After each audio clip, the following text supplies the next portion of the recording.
Sindaco, buongiorno, è venuto a portare la solidarietà della città.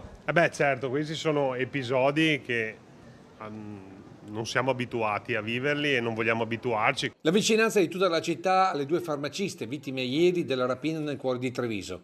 L'azione, con quella che è sembrata la pistola scoperta da un calzino di un lupo solitario verso le 14:30, raccontata così da una delle due protagoniste. È semplicemente entrato, ha fatto il giro del bancone, ha puntato la pistola, mi ha detto dammi i soldi.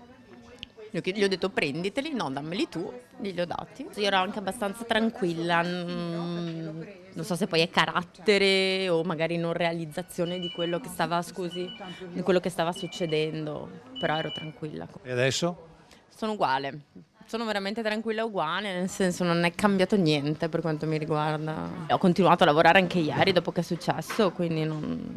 Giovane di media altezza, italiano ma senza accento veneto, si è presentato con berretto ed occhiali neri come un qualsiasi turista. Sembra che abbia atteso il momento in cui la farmacia non aveva altri clienti e quindi probabilmente era qui fuori che passeggiava, attendeva il momento buono per entrare in una condizione ideale per non creare più di tanto confusione o allarmismo. Quanto ha portato via, che avete contato più o meno?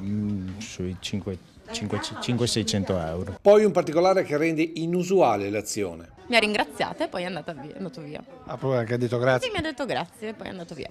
Inusuale anche per la selva di telecamere che l'hanno ripreso, immagini ora nelle mani della polizia per le indagini. Stiamo lavorando in sinergia con la questura e con i carabinieri, insomma lasciamoli lavorare. Diciamo che le modalità sono abbastanza così strane per una rapina, nel senso che a volto scoperto, in pieno centro, su una zona che è davvero piena di telecamere, però evidentemente la disperazione di questa persona l'ha portata a fare questo gesto. Per il sindaco comunque un caso isolato. Continuiamo a vivere in una città assolutamente sicura, episodi come questo non vanno bene e dobbiamo lavorare perché non avvengano, però poi non dobbiamo nemmeno farci prendere al panico nel momento in cui un disperato fa questo tipo di azione. È un fatto isolato, grave, ma resta isolato.